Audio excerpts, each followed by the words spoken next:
Merci de nous recevoir chez vous à ce magazine d'information politique continentale. Nous avons décidé pour ce numéro spécial d'être à Libreville.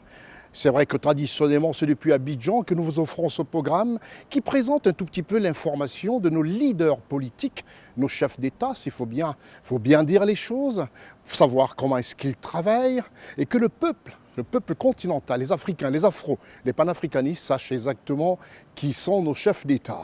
Aujourd'hui, nous sommes à Libreville et dans cet espace qu'est l'hôtel Nomade. Si vous arrivez à Libreville, ce très bel espace à quelques enclavures simplement de l'aéroport international Léon Mba, vous avez ce bel espace qu'est l'hôtel Nomade qui nous accueille pour cette émission Constieka All Week News. À tout à l'heure.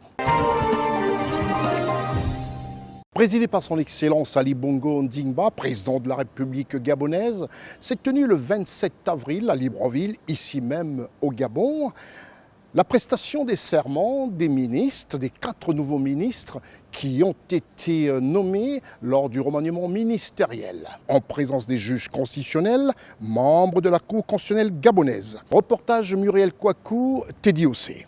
Suite au remaniement du gouvernement intervenu le jeudi 27 avril dernier, la composition de l'équipe Bilie Binze 2 a connu de légers réaménagements. Une sortie d'un ministre titulaire d'un portefeuille des mines et de la géologie avec l'entrée de 3 membres dans la nouvelle ossature gouvernementale, dont 2 titulaires de département et un ministre délégué. Il faut signaler que le ministre délégué Herman Imongolt prend désormais les rênes du ministère des Affaires étrangères à la suite de la disparition tragique de M. Michael Moussa Adamo. Au ministère des Transports, le général Bibaye Itondas vient combler le vide laissé par la démission de Brice Payat après le scandale du naufrage du navire Esther Miracle. Stéphane Chen Obiang Mezui remplace Elvis Osenji au ministère des Mines et la Géologie. Ce tableau se complète avec la promotion accordée au titulaire de la communication Rodrigue Bissaou qui hérite du porte-parole du gouvernement et s'achève avec l'entrée du général Jean-Claude Ivala au poste de ministre délégué à l'Intérieur. Au pas de course, s'en suivra le vendredi 28 avril 2023 la prestation de serment des nouveaux ministres orchestrée par la Cour constitutionnelle sous la supervision du président de cette haute institution, le docteur Marie-Madeleine Mborantso, en présence du chef de l'État Ali Bongo Ondimba.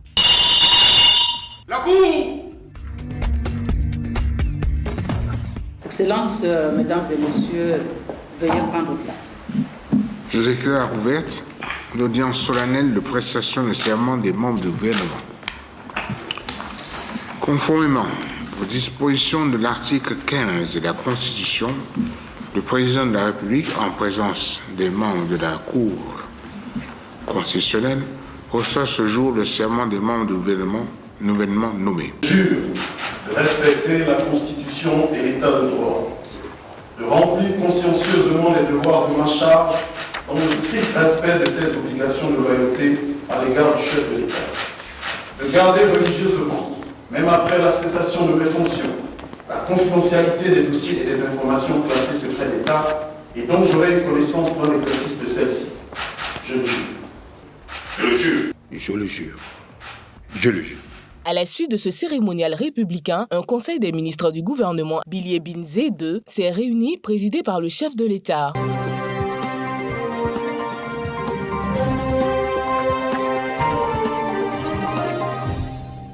C'est ici à Libreville que le président de la République de Côte d'Ivoire, son Excellence Alassane Ouattara, a effectué une visite de travail et d'amitié auprès de son homologue gabonais, son Excellence Ali Bongo Ondimba. Les 2 hommes ont parlé de nombreuses choses. Le président Alassane Ouattara a été accueilli à sa descente d'avion à l'aéroport Léon Mba par le vice-président de la République gabonaise, Madame Rose Christiane Oussoukaraponda. C'est alors que le président de la République s'est rendu au palais du bord de mer où l'attendait déjà son jeune frère et homologue gabonais Ali Bongo Ondimba. Un reportage de Charlotte Abdoulaye et de Teddy Ossé.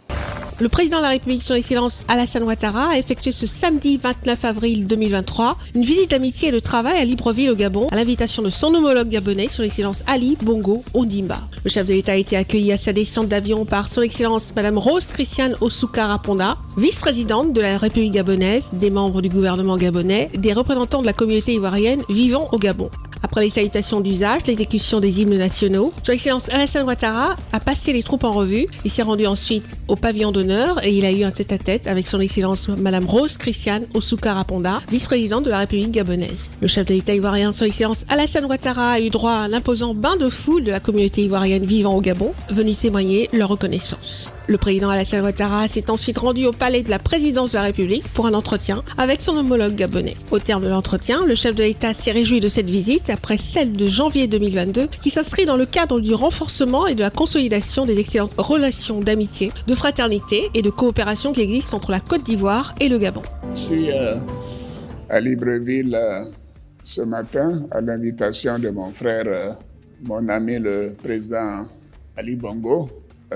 Je lui disais tout à l'heure que Libreville est une seconde ville pour moi et que j'ai souvent séjourné ici.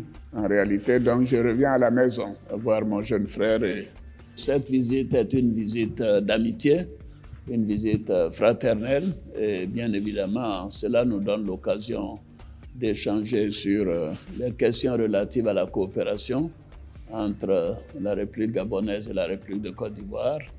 Et sur ce point, j'ai pu vous dire que les choses se passent bien. D'ailleurs, le président Ali Bongo a tout à l'heure instruit le Premier ministre gabonais d'avoir une séance de travail avec ma délégation pour préciser un certain nombre de points, notamment la prochaine rencontre de la grande commission mixte qui permettra de prendre des décisions sur un certain nombre de dossiers. Mais il faut dire que la chose la plus importante sur laquelle je voudrais insister, c'est la question d'environnement.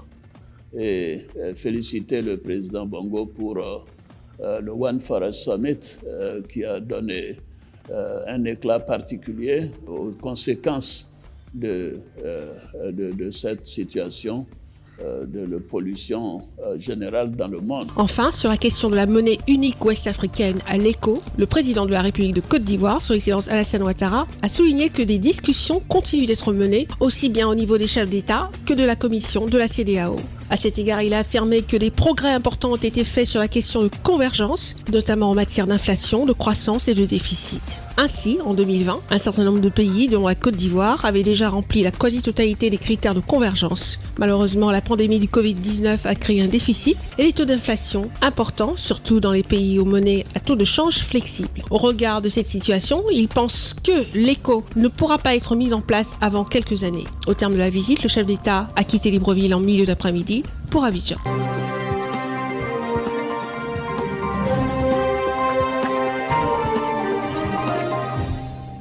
Nous quittons comme ça le Gabon pour cette visite du président Alassane Ouattara à son homologue gabonais Ali Bongo Ondimba pour le Congo.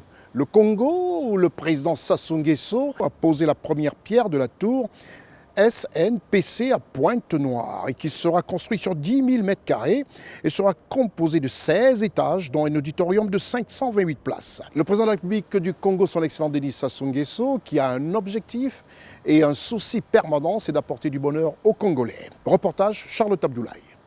Le président de la République du Congo, Son Excellence Denis Sassou Nguesso, procédait à la pose de la première pierre de construction du futur siège social de la Société nationale des pétroles du Congo dans la ville de Pointe-Noire. L'ouvrage sera construit sur une superficie d'environ 10 000 m² sur l'avenue Moeteli au quartier Plateauville dans le 1er arrondissement, Emery Patrice Lumumba. Cette cérémonie a mobilisé une foule de Ponténégrins venus témoigner leur reconnaissance aux actions visibles du chef de l'État congolais, Son Excellence Denis Sassou Nguesso, à Pointe-Noire. Le maire du 1er arrondissement de Lumumba à Pointe-Noire a formulé le vœu de voir le président de la République du Congo, Son Excellence Denis Sassou Nguesso, de revenir encore et encore à Pointe-Noire pour que la ville bénéficie davantage des infrastructures de qualité. Monsieur Mexan Raoul Ominga, directeur général de la Société nationale des pétroles du Congo, a quant à lui souligné la présence du chef de l'État congolais à cette cérémonie, une présence qui traduit la volonté de toucher du doigt la réalité à travers cet acte qui épouse la vision du bâtisseur infatigable incarné par le chef de l'État congolais, Son Excellence Denis Sassou Nguesso. La pose de la première pierre, bien plus qu'une cérémonie symbolique, est un acte qui épouse à tout égard les contours de l'élan imprimé par votre vision éclairée des bâtisseurs infatigables et géniteurs de la Société nationale des pétroles du Congo. À ce jour est aussi un jour particulier pour la Société nationale de pétrole du Congo, dont nous célébrons tout au long de ce mois d'avril les 25 ans d'existence. Il est également un jour important pour Pointe-Noire, ville centenaire qui va voir son décor architectural enrichi d'un nouvel édifice imposant et superbe et qui, on n'en a douté, contribuera à son embellissement. Cet ouvrage, en plein cœur de la ville de Pointe-Noire, premier haut lieu des opérations pétrolières au Congo, permettra dorénavant à notre société de disposer d'un cadre de travail à la hauteur de ses ambitions. En effet, cet immeuble, haut de 16 étages, abritera, entre autres, la représentation de la SNPC à Pointe-Noire, les bureaux de 4 filiales et l'entité database qui assure la sécurisation des données pétrolières de l'État. L'architecte a fixé l'assistance sur ce bâtiment futuriste qui abritera les données pétrolières de la République, un bâtiment avec le respect des normes de sécurité exigées au niveau international, notamment la sécurité incendie, la détection, l'extinction, le compartiment automatique et le désenfumage, la possibilité d'évacuation rapide, le contrôle d'accès, la vidéosurveillance. Pour le ministère des Hydrocarbures, M. Bruno Jean-Richard Itoua, cette journée marque le début d'une nouvelle ère pour la Société nationale des pétroles du Congo, qui est née de la volonté du président de la République du Congo, son Excellence Denis Sassou Nguesso, à l'issue de la crise sociopolitique de 1997. Pendant cette période, le Congo ne disposait d'aucune recette additionnelle en dehors du pétrole. Cette société est le fruit d'une volonté, de la volonté d'un homme. Son Excellence, M. Denis Sassou Nguesso, président de la République. Au sortir de la crise sociopolitique de 1997, qui a laissé un pays meurtri, désorganisé et affecté gravement sur le plan des finances publiques, jusqu'à les rendre quasiment inexistantes, le président de la République a courageusement décidé d'aborder la problématique de la maximisation des revenus de la nation issus de la première et seule ressource financière à l'époque, en l'occurrence celle générée par les hydrocarbures. En effet, l'économie congolaise, à cette époque, était totalement exsangue et par conséquent privée des ressources traditionnelles provenant des impôts et des taxes.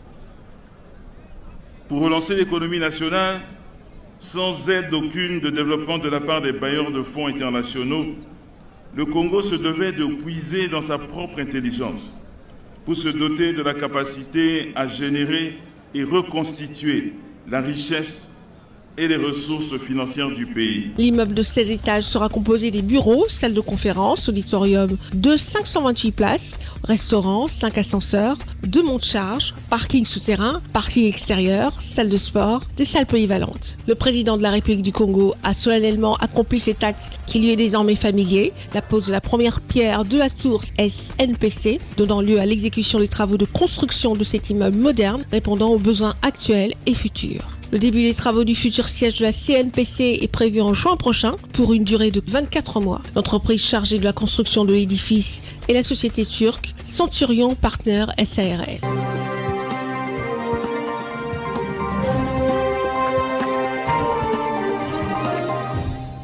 Nous quittons le Congo pour le Cameroun. Le Cameroun, ce pays limitrophe au Gabon, où nous allons parler d'un organisme presque para-étatique ou étatique, la CNPS, la Caisse nationale de prévoyance sociale, qui est un organisme, d'ailleurs c'est l'un des organismes le mieux gérés du Cameroun, avec à sa tête un homme aguerri aux arcades de la gestion et du pragmatisme. C'est de cette CNPS dont le directeur général n'est autre que M. Alain Noël Olivier Mikulumvando Akame, qui est un directeur, un chef d'entreprise aguerri aux arcades de l'économie, de la gestion rigoureuse et qui ici l'a insufflé pratiquement à tous ses collaborateurs dans une humilité sans pareille. Et dans cette CNPS où les employés, je dirais le personnel, ne sait pas quand est-ce qu'ils rentreront chez eux, quand ils arrivent, et toujours très tôt à leur lieu de service. La CNPS a lancé la 27e édition de la tournée africaine de prévention des risques professionnels. Et cela a duré tout le mois d'avril. Reportage, Raoul Sankoué. Conformément à la réglementation en vigueur, notamment la loi numéro 68 LF 18 du 18 novembre 1968 portant organisation de la prévention des accidents du travail et de la maladie professionnelle, la CNPS assure les missions de prévention des risques professionnels dans différents domaines d'activité par l'accompagnement des entreprises. Ceci en étroite collaboration avec l'Interafricaine de la prévention des risques professionnels, organisme sous-régional de coordination des activités de prévention des risques professionnels, célèbre tous les mois d'avril de chaque année la Journée africaine de la prévention des risques professionnels, adossée sur des thématiques d'actualité diverses avec l'implication de tous les acteurs et les partenaires en charge de ces questions. La 27e édition de cette Journée africaine de prévention des risques professionnels est placée sous le thème « La sécurité et santé au travail à l'épreuve de la sécurité routière ». Quelle synergie d'action entre les acteurs publics et privés. Tout au long de ce mois d'avril, la Caisse nationale de prévoyance sociale intensifie ses activités afin de sensibiliser efficacement les usagers de la route afin de réduire les accidents de circulation. Elle souhaite également recueillir leurs doléances. Des doléances qui feront l'objet d'une attention particulière lors de la clôture des activités le 28 avril 2023. Durant tout le mois, la CNPS va organiser des rencontres thématiques avec des acteurs des différents groupes dans le domaine du transport pour les sensibiliser, véhiculer les messages, mais aussi recueillir leurs doléances, leurs suggestions et leurs propositions. Avec 1588 personnes tuées par accident de circulation en 2011, 963 en 2021 et moins en 2022, la tendance bien que baissière reste tout de même alarmante d'après les dernières statistiques fournies par le ministère des Transports du Cameroun. Pour la CNPS, l'idéal en termes de prévention des risques est d'atteindre 0 accident par le fait ou à l'occasion du travail. Et pour cela, la Caisse nationale de prévoyance sociale en appelle à une synergie d'action. La CNPS intervient déjà dans la réparation. Parce que quand un travailleur est victime d'un accident, il faut réparer. Mais vous savez que la réparation ne répare pas tout. C'est une compensation financière. Si la CNPS réussit à faire adhérer tous les acteurs publics et privés pour mettre en place une synergie d'action, cela permettra d'inverser la tendance. Lancé ce 5 avril 2023 à la Direction générale de la Caisse nationale de prévoyance sociale à Yaoundé, capitale politique du Cameroun, le mois de la prévention des risques professionnels est un programme par lequel la CNPS voudrait davantage sensibiliser les acteurs du domaine des transports sur la sécurité routière afin de limiter considérablement les risques liés aux accidents de travail.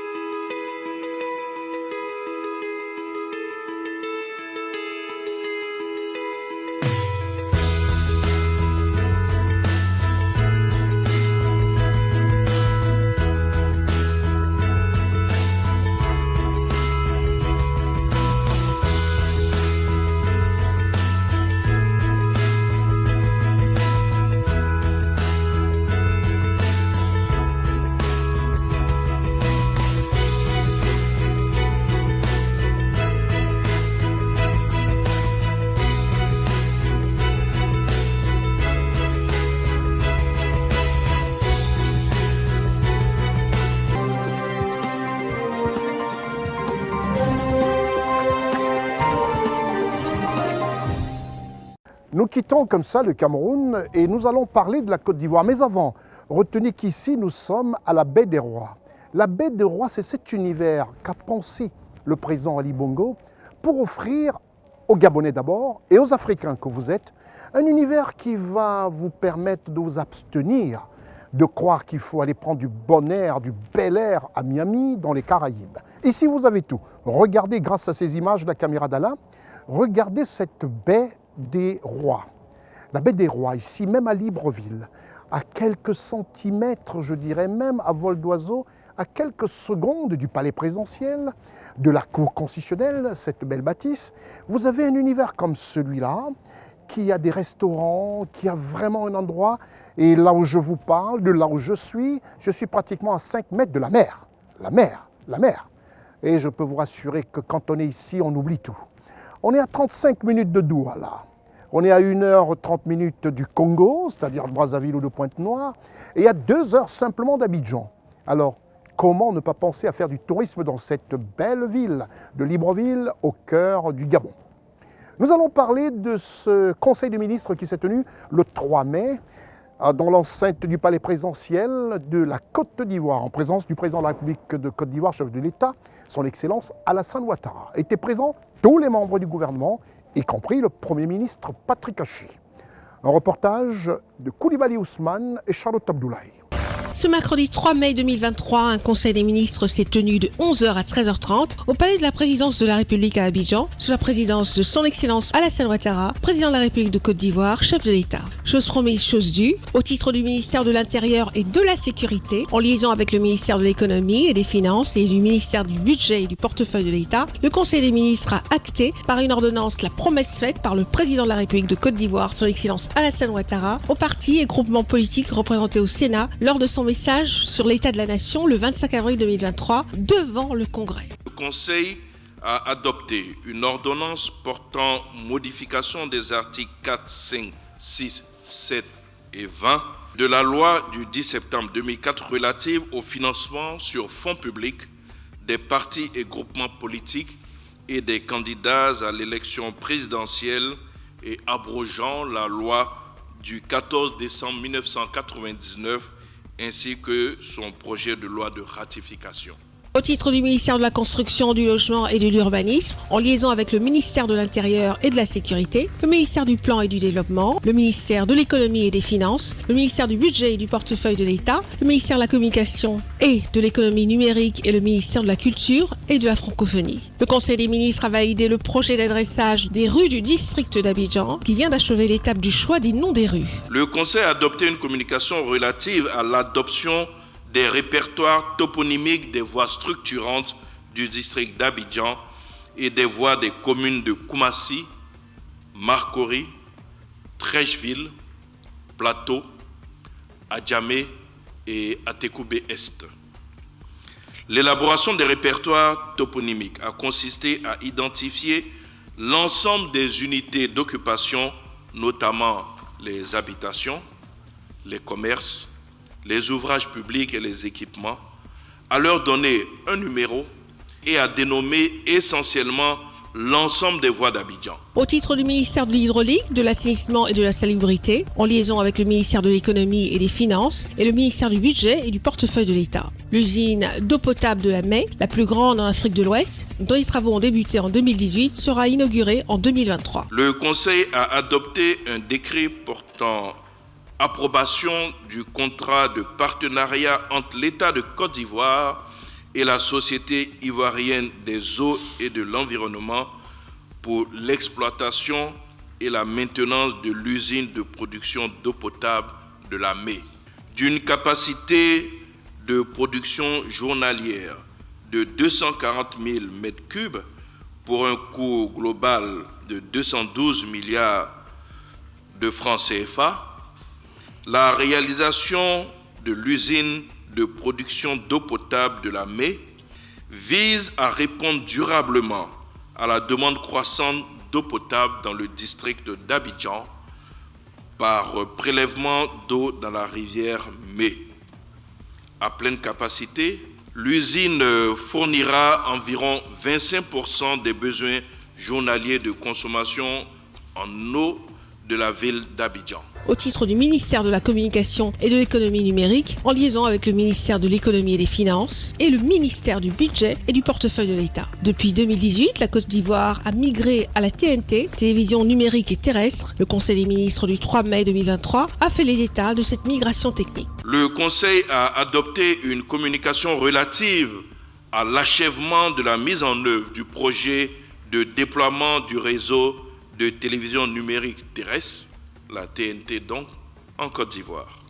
Depuis le mois d'octobre 2022, le projet de construction de réseau TNT sur l'ensemble du territoire national est achevé avec l'extinction totale du signal analogique.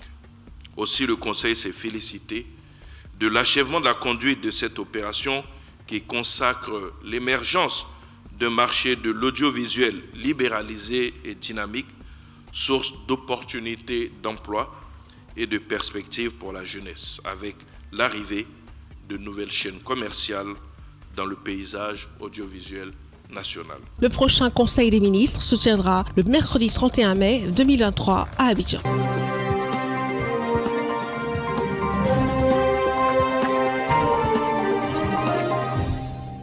Toujours à Libreville et toujours dans cet espace, la Baie des Rois, situé à Libreville, un très bel espace.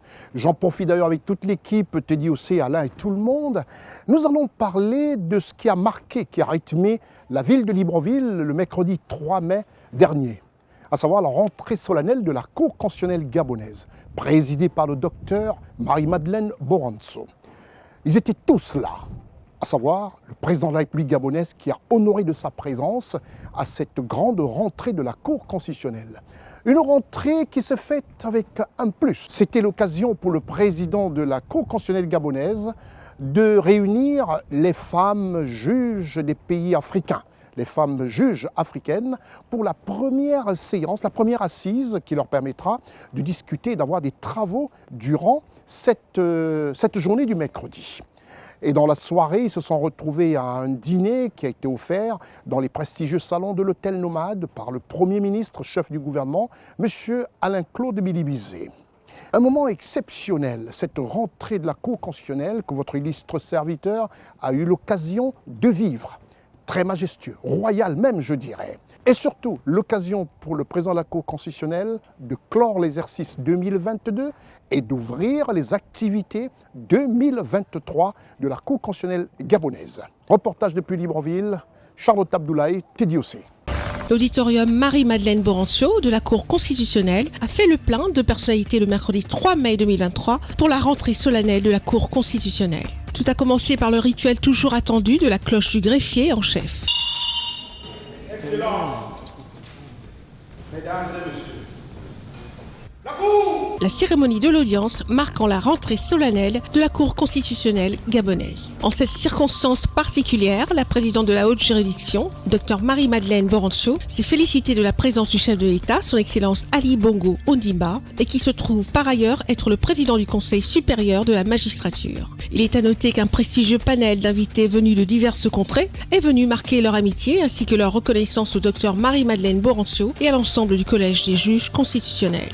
On peut ainsi citer le président de la Cour constitutionnelle du Sénégal et celui de la République démocratique du Congo et souligner la forte présence des délégations de femmes juristes africaines. Le président de la Cour constitutionnelle du Gabon a, dans son discours, présenté le bilan annuel des activités de son institution avec une accentuation particulière pour la campagne de sensibilisation menée à travers le pays et vers la diaspora pour conjurer le récurrent sort des lendemains électoraux inquiétants. Monsieur le Président de la République, Excellences, Mesdames et Messieurs, la rentrée solennelle de la Cour constitutionnelle qui ouvre une année d'échéance électorale reste toujours un moment particulier, en ce sens que l'élection constitue le moyen d'expression essentiel de la souveraineté du peuple. Dans une démocratie, en effet, elle reste, quelles que soient ses carences, la principale modalité de participation des populations à la vie politique. Aussi, de tous les moments de la vie de la nation, aucun ne doit bénéficier de plus d'attention. Autrement dit, ne doit être entouré de plus de garanties. Nous devons porter notre regard bien au-delà d'une échéance électorale, car l'enjeu d'une élection dépasse largement le seul changement de titulaire du pouvoir politique. Il est et demeure un instrument de mesure de notre adhésion à un système démocratique, et cette question-là, pour une nation, importe bien plus que le choix en faveur de tel ou tel candidat. Je déclare closes les activités de la Cour constitutionnelle pour l'année 2022 et ouverte celle de l'année 2023. L'audience solennelle de rentrée est levée. Messieurs, la Cour se retire. À peine clôturée la rentrée solennelle de la Cour constitutionnelle, que s'ouvraient les premières assises des femmes africaines juges par le docteur Marie-Madeleine Borancio, qui est à la manœuvre pour cette grande première qui réunit les femmes africaines juges qui vont plancher et réfléchir sur les thématiques spécifiques liées à leur environnement.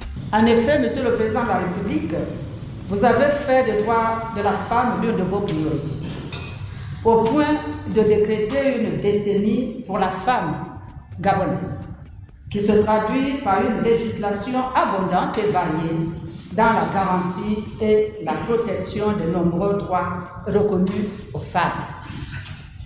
Dans le même ordre d'idées, vos efforts constants, conjugués à ceux inlassables de la première dame du Gabon, Madame Sylvia Bongo-Ndimba, ont conduit au vote d'une résolution des Nations Unies instituant la Journée internationale de la veuve. Tous ces efforts, Monsieur le Président de la République, font de vous un leader en matière de promotion et de protection des droits fondamentaux de la femme. Dans sa qualité de vice-président de l'Organisation des cours et conseils constitutionnels d'Afrique, que Dieudonné Kamuleta, président de la Cour constitutionnelle de la République démocratique du Congo, a tenu à exprimer au nom de tous la joie d'être en terre gabonaise et dire toute l'admiration vouée au docteur Marie-Madeleine Borancio, personnalité inspirante et référence pour la jeunesse africaine dans son ensemble. Je tiens à saluer vivement l'exploit accompli par la Cour constitutionnelle gabonaise, à laquelle nous resterons redevables pour avoir pensé, conçu et organisé cet événement dédié à la réflexion sur la présence de la femme au sein de l'appareil judiciaire. Toute chose soulignée avec sincérité et ferveur dans son propos de circonstance sous la haute présidence du chef de l'État gabonais, son Excellence Ali Bongo Ondimba, qui est un artisan inlassable de la promotion et de l'égalité genre. Dans le domaine de la magistrature, nous constatons que les femmes représentent plus de la moitié des effectifs. Cette tendance se généralise progressivement dans tous les autres secteurs d'activité. Mais cela ne signifie pas que nous sommes déjà arrivés au bout du chemin, car il s'agit d'une bataille de longue haleine, d'une construction encore inachevée, d'un ouvrage toujours perfectible. C'est donc un chantier permanent dans lequel chacun doit prendre conscience de sa place et jouer pleinement sa partition. Le clou de cette journée fut le somptueux dîner de gala offert par le chef du gouvernement Alain-Claude Billy Binzé dans la salle des banquets de l'hôtel Nomade de Libreville au Gabon.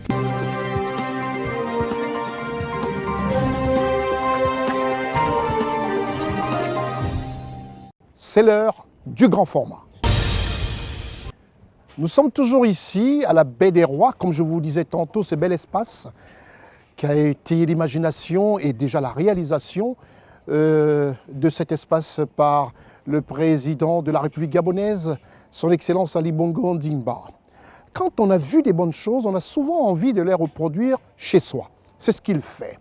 Ce président que vous savez d'ailleurs tous a vu énormément, connaît les îles, connaît tout ce qu'il y a de beau un peu partout sur la planète et veut le reproduire dans son pays, pour le bonheur de ses compatriotes d'abord et puis des Africains que nous sommes. Et surtout, ça fait plaisir pour moi d'avoir assisté à cette rentrée solennelle, véritablement solennelle de la Cour constitutionnelle gabonaise, où les juges constitutionnels drapés dans leur tenue d'apparat ont fait sensation.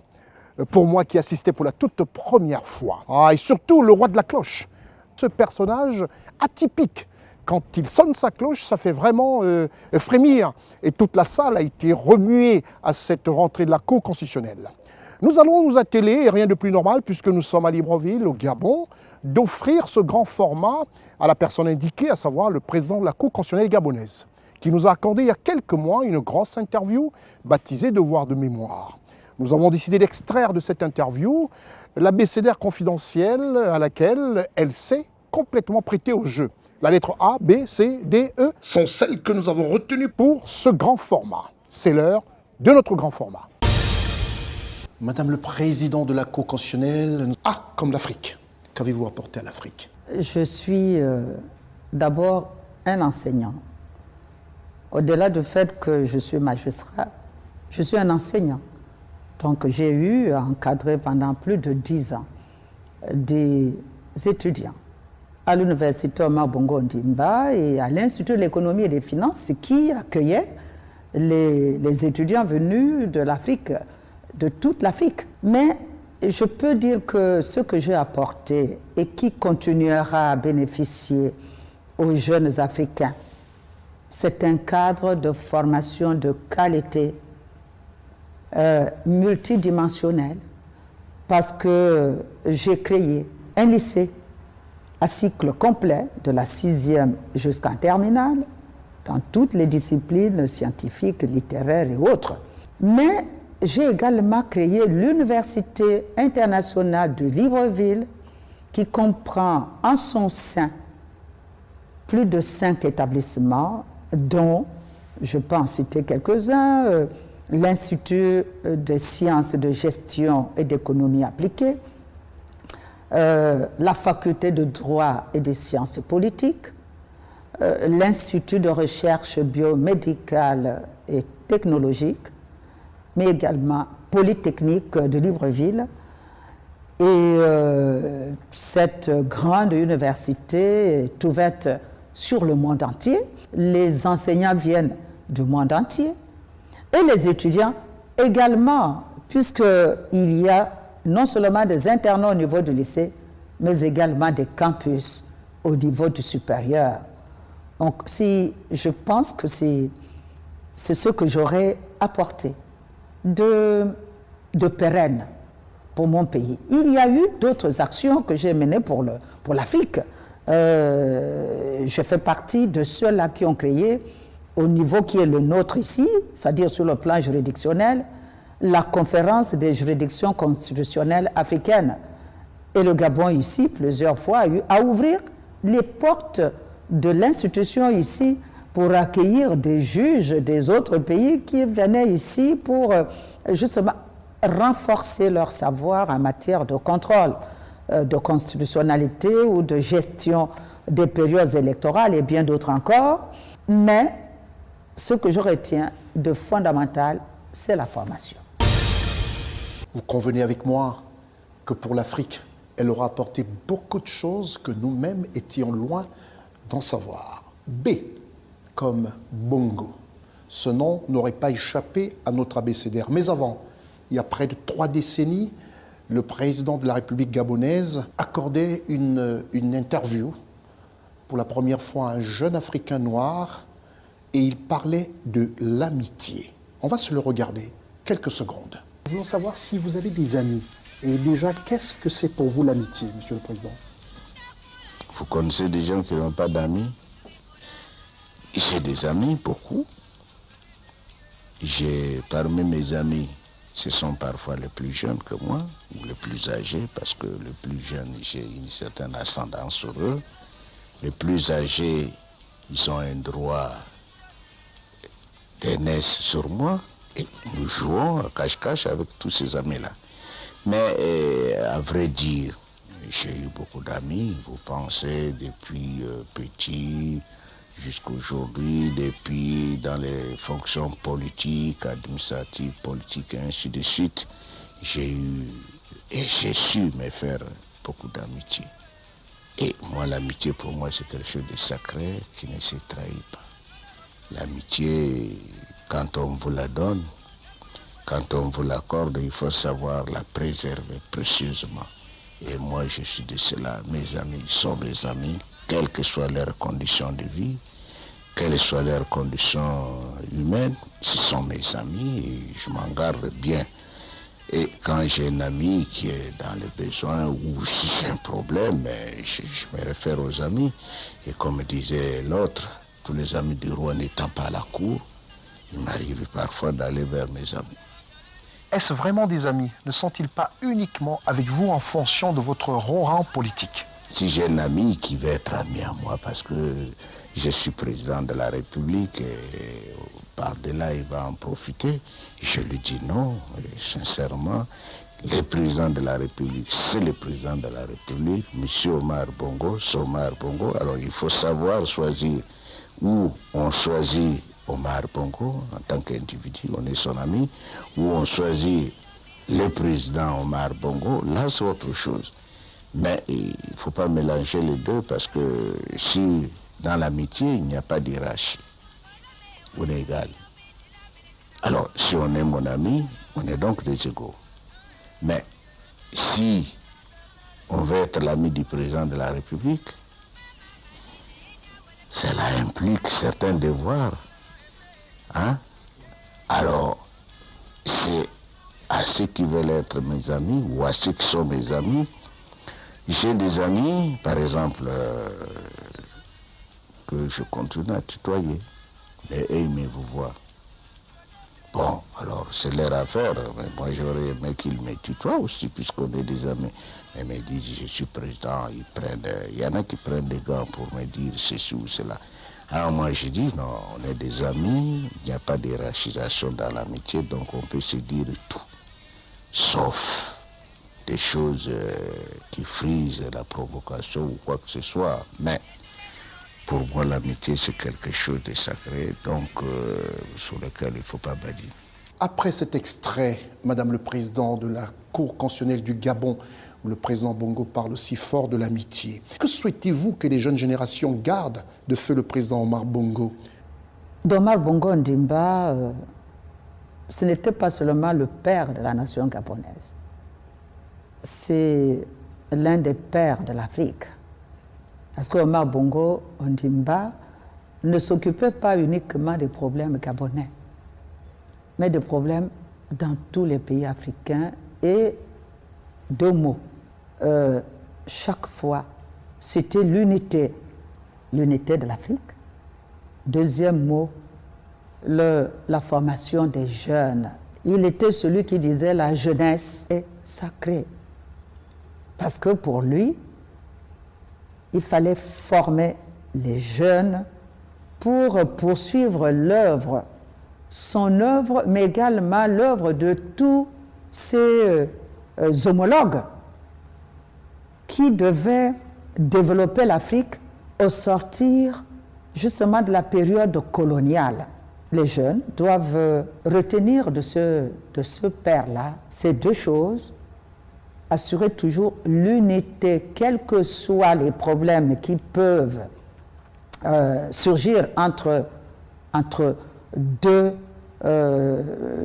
membres de la famille, famille biologique, famille professionnelle, famille politique, ou même entre deux pays. Bongo a toujours prôné la paix, l'unité. La paix, mais la paix part d'abord est soutenue par l'unité.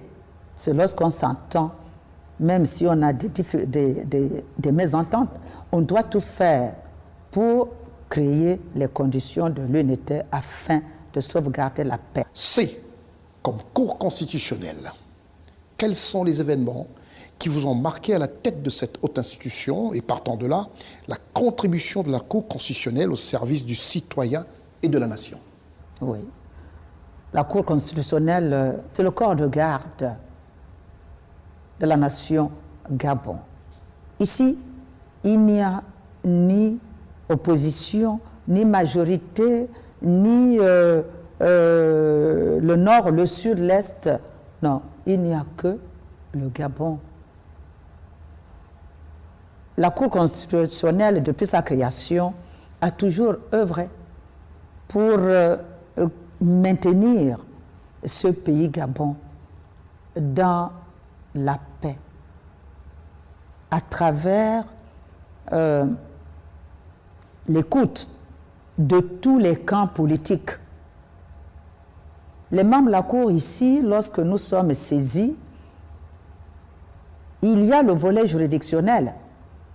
Et même si il nous arrive de déclarer une requête irrecevable, mais nous prenons toujours la peine d'abord d'écouter tout citoyen qui saisit la Cour constitutionnelle.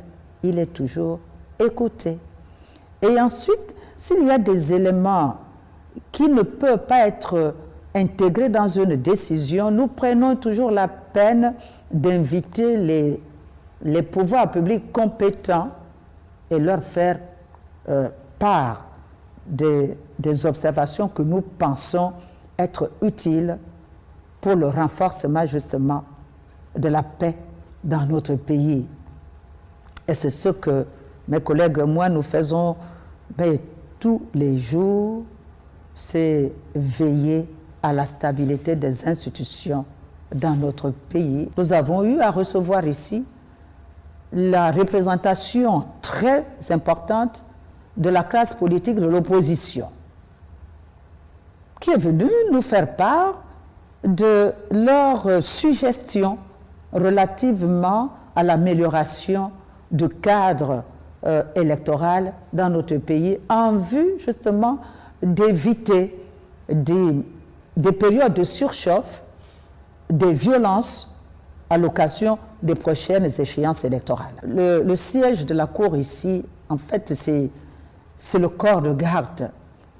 Parce que dans nos villages traditionnels, on trouvait toujours une maison à demi fermée, toujours presque ouverte, qu'on appelait le corps de garde. Et c'est là où, en longueur de journée, on retrouvait les notables du village. Et ces notables étaient là, se tenaient à la disposition de tous les habitants. Les hommes, les femmes, les enfants, ils retrouvaient là ces notables et posaient les problèmes qu'ils vivaient au quotidien. Ici, c'est cela, la Cour constitutionnelle de la République gabonaise, c'est ce corps de garde-là. Nous sommes là, mes collègues et moi, c'est H24, nous sommes ici tous les jours. Et nous recevons tout le monde, majorité, opposition, les jeunes, tenez, même les étudiants, quand ils ont des problèmes au niveau de l'université, au niveau de leurs enseignements et autres, et encadrement, ils saisissent la Cour. Les syndicats de tel ou tel domaine saisissent la Cour constitutionnelle gabonaise. C'est vrai que nous sommes les juges. On pourrait aussi dire, bon, nous, on se contente d'intervenir à la fin et autres. Mais nous avons pensé que la démocratie, c'est un long cheminement, il n'y a pas un point d'arrivée. La démocratie, on doit la bâtir au quotidien. C'est un chemin de longue haleine. Même les grandes démocraties ne sont pas encore arrivées à un point final, puisqu'ils réfléchissent. Ces démocraties réfléchissent tout le temps et améliorent. Nous, ici, nous commençons à peine 1990, 1991. Donc, c'est tout jeune. Nous devons, nous, qui sommes ici à la Cour, de ne pas nous enfermer dans les considérations de quartier. Je suis de telle localité, je suis de telle ethnie. Non, j'ai toujours rappelé à tous mes collègues ici que quand on arrive à la Cour, tous nos problèmes de quartier, les insultes, les outrages et autres, nous devons les oublier parce que nous sommes justement, comme je l'ai indiqué tantôt, les notables de la République. On nous appelle les sages. Et un sage, ce n'est pas celui qui appartient à tel ou tel camp, c'est celui qui prodigue des conseils et tranche, pas pour condamner définitivement un camp, mais pour à chaque fois chercher à dire attention, sur tel point tu as raison, mais sur tel autre non, et l'autre aussi, sur tel point tu as raison, mais sur tel autre point, alors vous devez trouver justement le juste milieu pour conserver, préserver la paix au Gabon. Avec ce mot, je crois que vous êtes élucidés, surtout les jeunes générations, j'insiste là-dessus, pour notre Afrique qui a besoin de se bâtir. Nous allons arriver à la lettre D. Vous avez bien sûr dit tous que la Cour constitutionnelle fait pratiquement au service du peuple gabonais, puisque nous parlons de la Cour constitutionnelle du Gabon. Mais aussi la lettre D nous amène à parler de devoir. Que doit être aussi le devoir, les obligations, droits et devoirs du citoyen gabonais face à la Cour constitutionnelle? Oui.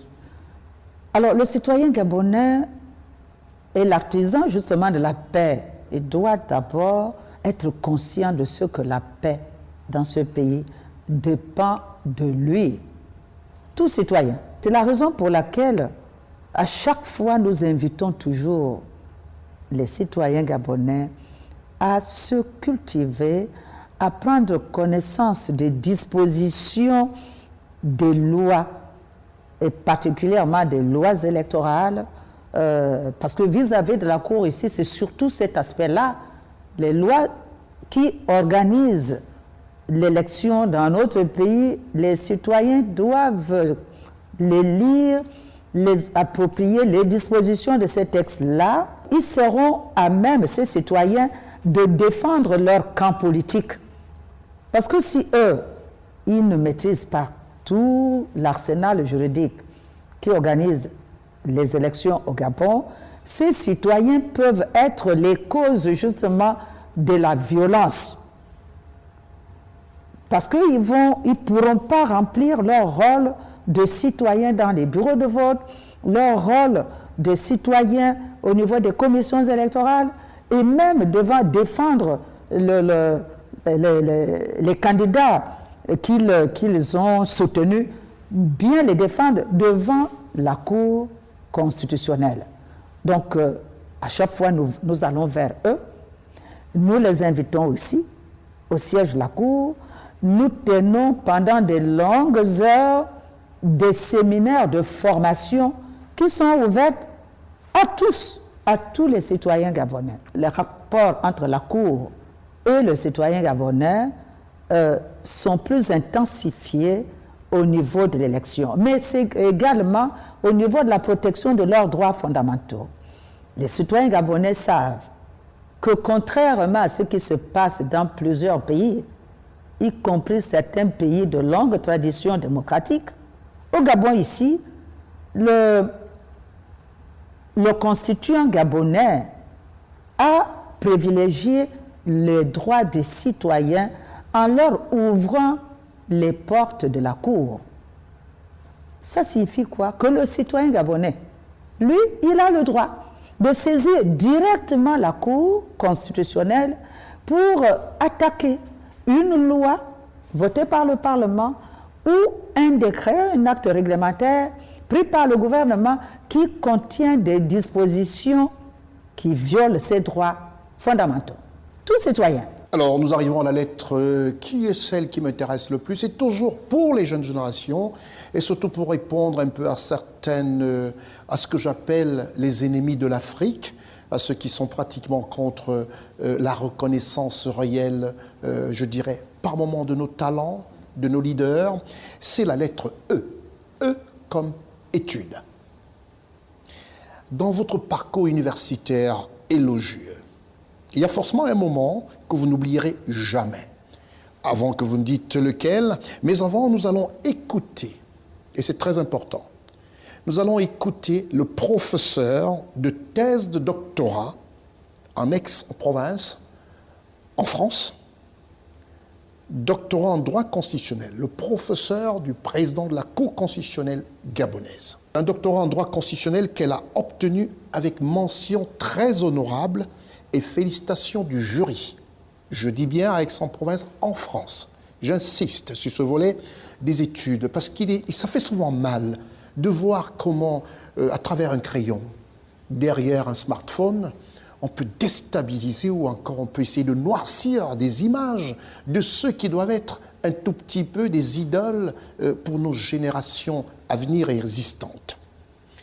Et ce droit constitutionnel que le président de la Cour constitutionnelle a brillamment obtenu en France, nous allons écouter ce professeur et surtout savoir que l'obtention de ce diplôme lui a valu des félicitations du jury avec autorisation, s'il vous plaît, de publication. Et ce que ce professeur dit, ce professeur dont l'âge, aujourd'hui, vous comprendrez pourquoi, c'est le professeur Charles Debache. On écoute en 2 secondes ce qu'il dit de notre invité, le docteur Marie-Madeleine Boranzo. Je suis retrouvé avec joie Mme Boranzo, qui a été mon étudiante à Aix-en-Provence, puisqu'elle a effectué une brillante thèse de droit sous ma direction. Juste après ces quelques secondes, c'est sûr qu'on vous surprend, vous me demanderez où est-ce que vous avez eu ça. Mais, docteur, il est important pour nous. On ne peut pas se dire, on ne peut pas laisser dire à la planète entière que vous avez atterri à ce poste comme un cheveu dans la soupe. C'est même, je veux dire, effroyable et c'est même décevant que ça puisse circuler par certaines personnes. Alors qu'on sait qu'aujourd'hui, non seulement professionnellement vous êtes assise, mais des études, vous en avez fait, comme vous souhaitez voir faire des générations à venir. Qu'est-ce que ça vous fait d'écouter ce professeur ? Alors, en 2 mots. Oui, ça me permet en fait d'oublier totalement les insanités qui sont souvent versées sur mon compte par ceux-là qui m'envient, tout simplement. Alors, dans votre parcours élogieux, je l'ai dit tantôt, ils ont vu le descriptif. Quel est un moment, forcément, que vous n'oublierez jamais? Alors, ce moment, c'est un seul. C'est justement à l'occasion de la soutenance de ma thèse de doctorat en Aix-en-Provence.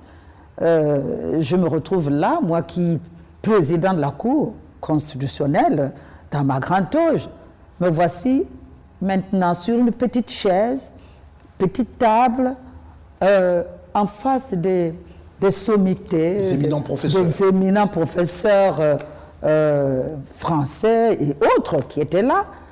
Alors je les regardais, j'étais là sur une petite chaise, mon travail posé sur la table, tout juste un crayon, puisque vous n'avez rien et il n'y a personne autour de vous, et vous soutenez devant ces grands, ces éminents professeurs. Alors, avant de prendre la parole, je me disais, mais est-ce que tu avais encore besoin de ça, de te retrouver là? D'autant plus que le professeur Charles Debache, qui me dira, avant, lorsque j'avais sollicité l'inscription, il me dit, vous savez, Madame le Président de la Cour, vous ne serez pas traité là-bas comme un président. Vous serez un étudiant comme tout autre, donc on peut aussi vous noter et mettre une mauvaise appréciation. Donc, il faut bien vous préparer parce que vous ne serez pas du tout traité comme un président. Alors, je lui avais dit, professeur, je me soumettrai à la règle de l'université. Considérez-moi comme une simple étudiante. Et effectivement, quand j'allais faire mes recherches à la bibliothèque Sainte-Geneviève, qui se trouve à la place Panthéon, ben je descendais là et puis je rentrais avec ma carte d'étudiante, je rentrais à la bibliothèque comme à l'époque, comme étudiante, et personne, Dieu merci, ne me reconnaissait. J'étais là habillée comme tous les étudiants et toutes les étudiantes. C'est encore une très grande leçon d'humilité qui nous permet simplement de vous répéter que notre invité a obtenu son doctorat en droit constitutionnel avec mention très honorable. Félicitations du jury avec autorisation de publication. Et c'est surtout sous la coupole du professeur français Charles Debache et du professeur Henri Roussillon, éminent professeur agrégé de droit public, ancien président de l'Université de Toulouse, doyen honoraire de la faculté de droit de Toulouse, vice-président de l'Académie internationale de droit constitutionnel, président de l'Association française des constitutionnalistes depuis 1999. C'est terminé pour cette émission. Madame le Président de la Cour constitutionnelle, merci encore une fois et à très vite. À très vite. C'est terminé comme ça pour cette émission du magazine d'information politique panafricaine, tout en remerciant toute l'équipe. Je pense surtout à celui qui est à les prises d'images ici même à Libreville, dans cet espace, la baie des Rois, Alain Bakita, à la caméra. Je pense à Ousmane Koulibaly du côté d'Abidjan, à Marcel Bassolé, à Raoul Sonkoué, à Charlotte Abdoulaye, Raman Kol à la prise de son effective, sans oublier Hilaire Blanchard à la direction, à la coordination du côté de la Côte d'Ivoire. Du côté du Gabon, notre correspondant permanent, Teddy Ossé. Je suis Consti et je donne rendez-vous au prochain magazine. À très vite. Au revoir.